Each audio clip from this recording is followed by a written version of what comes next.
அண்ணலே தாம் உத்தரவுபடியே சீதா பிராட்டியாரை வனத்திற்கு அழைத்து வந்தாய்விட்டது. வனத்தில் அவர் விருப்பமாய் விளையாடி திரிகின்றார். இன்னும் சிறிது நேரத்தில் நான் அவளை இங்கேயே விட்டுவிட்டு அயோத்திக்கு திரும்பிவிடுவேன் என்பது அவளுக்கு தெரியாது. மாசு இல்லாத மாதரசி, நேற்று அயோத்திக்கு அரசி, இன்று இரவு அடவியில் தன்னந்தனியாக அழுது புரண்டு ஆதரிப்பார் இல்லாது அல்லற்பட போகின்றார். என் தமையன் ரகுராமன் கர்த்தா, நான் கருவி.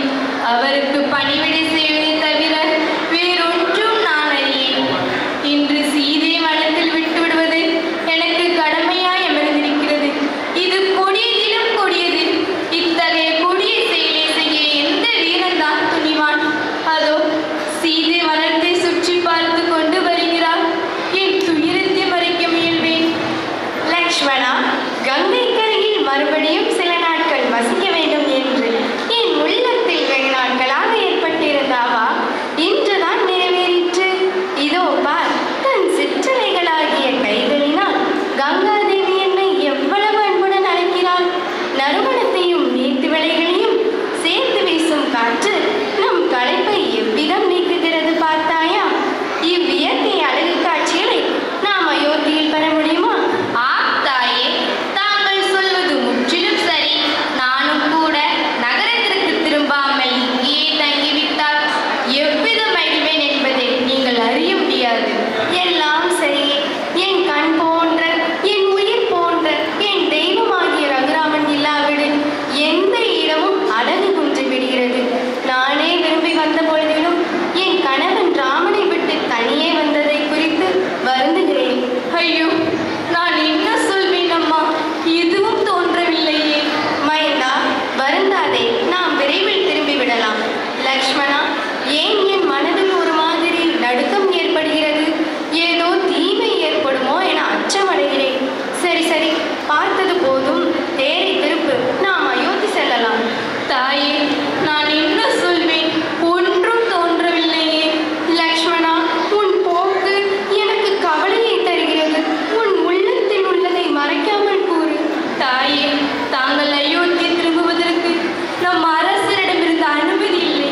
ஏன் லக்ஷ்மணா, நான் இங்கு வர வேண்டும் என்று அடிக்கடி கேட்டதால் என் நாதன் சினம் கொண்டாரா? அதற்கு இவ்வளவு கொடிய தண்டனையா? அப்படியல்ல அம்மா. குடிகளுக்காக கொற்றவன் தம்மை துறந்து விட்டார். மகனே, நான் என்ன குற்றம் செய்தேன்? எதற்காக இக்கொடிய தண்டனை? அன்னையே, அரக்கர் வீட்டில் தனியாக வசித்த தங்களை தங்கள் மணாளன் ஏற்றதை சில அறிவிலிகள் தவறென பேசினராம். லக்ஷ்மணா, என்னைவா பேசின? தாயே, தாங்கள் தூய்மையின் வடிவு என்றும் கற்பனுக்கு அரசு என்றும் அக்னிதேவர் சொன்னதே அவர்களால் நம்ப முடியாதாம். அவர்கள் நம்பாவிடில் போகட்டும். கண்களால் நேரில் பார்த்த உனக்கும் உன் அண்ணனுக்கும் கூட நம்பிக்கை இல்லை. தாயே, எங்களை பொறுத்தமட்டில் சோதனை ஒன்றும் வேண்டியதே இல்லை. அண்ணாவின் சொல்லில் மனைவி விஷயத்தில் மட்டும் நம்ப முடியாதாம். அதற்கு அண்ணாதான் என்ன செய்வார்? மன்னவன் மற்றவர்களுக்கு யாரும் வழிகாட்டியாக இருந்தாக வேண்டும் என்று எண்ணியே இச்செயலில் இறங்கியுள்ளார். ஆனால் நான் குற்றமற்றவள் என்பது அவருக்கு நன்கு தெரியும். நிரபராதியாகிய பெண் பால் ஒருத்தியை ஆதரிப்பார் இல்லாது காட்டில் தனியே விட்டு விடுவது கொற்றவனுக்கு முறையா? அதற்கு அவருடைய மனசாட்சி இடம் தருகிறதா? தாயே, தங்கள் கேள்வி முற்றிலும் பொருத்தமானது. ரகுகுல திலகத்திற்கு இப்பொழுது 2 பெரிய கடமைகளுக்குள் எந்த கடமைக்கு முதன்மை கொடுப்பது என்று சோதனை ஏற்பட்டிருக்கிறது. தங்களுக்கு அவர் கணவன் என்பது ஒரு கடமை, குடிகளுக்கு காவலன் என்பது 2வது கடமை. இவ்விரண்டிற்கும் இடையில் தான் இப்பொழுது போராட்டம். லக்ஷ்மணா, நீ சொல்வது சரி. ஆனால் எனக்கு விதியினின்றும் விடுதலை எளிதில் கிடைக்காது போல் தோன்றுகிறது. என் வயிற்றில் இருக்கும் எதிர்காலத்தை அயோத்தி மன்னனை பாதுகாக்கும் பொறுப்பு அலாதியாக என்னுடையதாக இருக்கிறது. நான் என்ன செய்வேன்? தற்கொலை செய்து கொள்வதற்கு கூட உரிமை எனக்கு இல்லாது போயிற்றே. தாயே, அண்ணனுக்காக உயிரை விட வேண்டிய நிலைமை ஏற்பட்டால் அதையும் செய்ய நான் தயங்க மாட்டேன். அண்ணன் பூஜைக்கும் தர்ம தேவதையும் தாங்கள் சேவிக்கும் கற்பு தேவதையும் தங்களை காட்டில் காக்க வேண்டும். என் அண்ணாவை குறை கூற வேண்டாம். அவர் தம் மனதில் கொவ்வாததை செய்து எரிந்து வருவதொன்றே அவருக்கு போதுமானது. நான் செல்கிறேன் தாயே. லக்ஷ்மணா, லக்ஷ்மணா, நீயும் சென்று விட்டால் என் நிலைமைதான் என்ன? கொடிய விலங்குகளுக்கு இரையானால் நான் என்ன செய்வேன்? நாதா. விநாயகா மலகா வைபோகா விநாயகா மலகா வைபோகா ஏழை நானோ பெண்ணே என்ன குற்றம் கண்டே விநாயகா மலகா வைபோகா பழி பாவம் ஒன்றும் அறியாத என்னை பழி பாவம் ஒன்றும் அறியாத என்னை ஆழ்வனம் தூரக ஆரகம் செய்தேன் ஆழ்வனம் தூரக ஆரகம் செய்தேன் எழில்நாயகா மலகா வைபோகா ஆறு மாதகம் ஆனவள் நானன்றோ ஆரணத்தில் தனிய விடுதல் நன்றோ ஆறு மாதகம் ஆனவள் நானன்றோ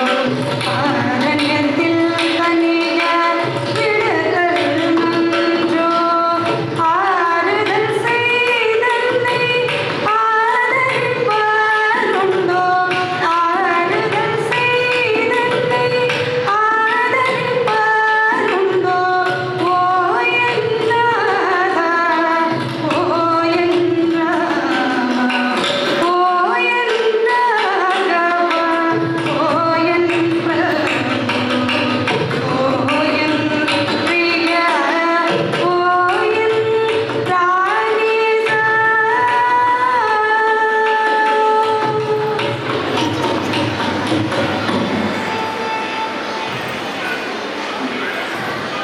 காட்சி 2. இடம் கங்கை கரை. பங்கு பெறுவோர் வால்மீகி மற்றும் சீதாதேவி. மாலை நேரத்தில் வால்மீகி முனிவர் கங்கையில் நீராட செல்கிறார். அப்போது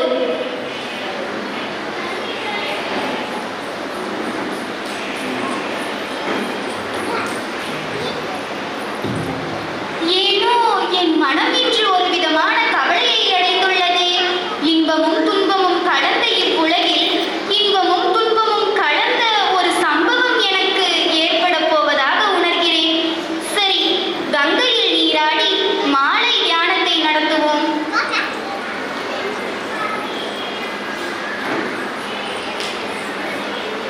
ஆ, லக்ஷ்மணா, ஐயோ, சொன்னபடியே சென்று விட்டாயா என்ன? ஐயோ, அந்தி வேளை வருகிறது. நான் எங்கு செல்வேன்? யாரை துணையாக நாடுவேன்? என்ன, ஏதோ அழுகை குரல் கேட்கின்றதே. சென்று பார்ப்போம்.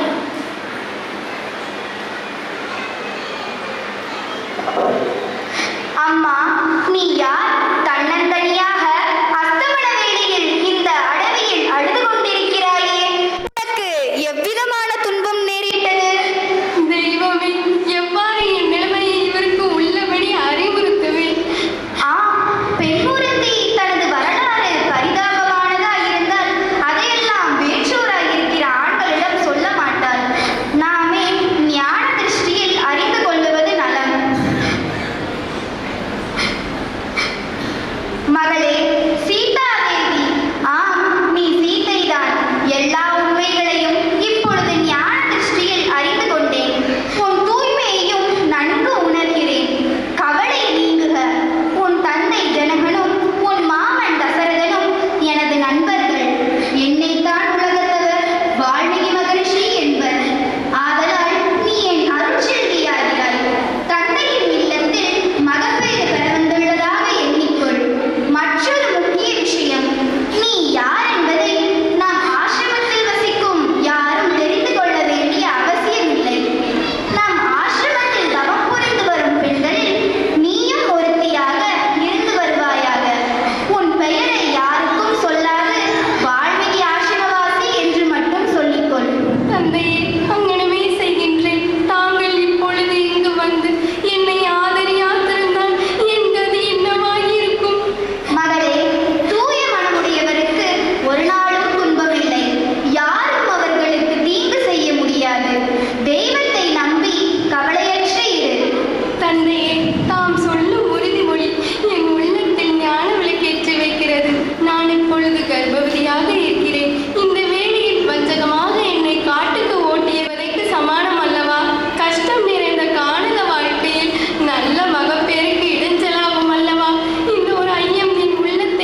சரி, எங்கே இதை சொல்லுங்கள் பார்க்கலாம். தர்மாத்மா சத்ய சந்தர்ஷ தர்மாத்மா சத்ய சந்தர்ஷ ராமோ தாசரதிர்யதா ராமோ தாசரதிர்யதா பௌருஷேஷா பிரதித்வன்வஹ பௌருஷேஷா பிரதித்வன்வஹ ராணைனம் ஜெஹி ராவணம் ராணைனம் ஜெஹி ராவணம்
நீயும் வீரனாகவே தோன்றுகிறாயே.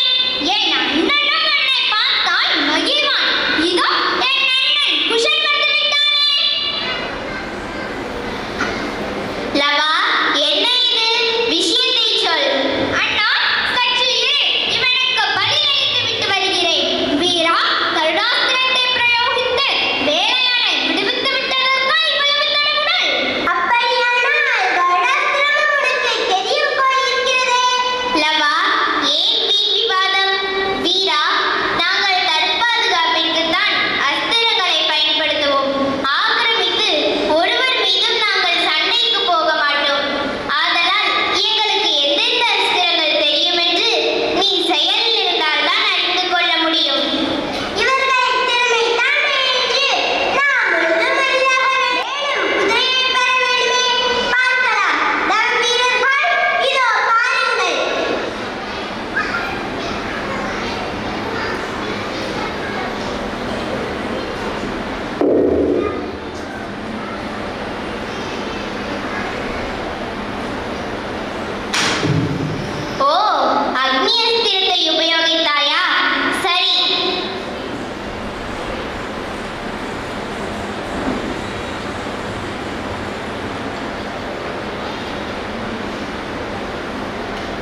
தபோவனத்தில்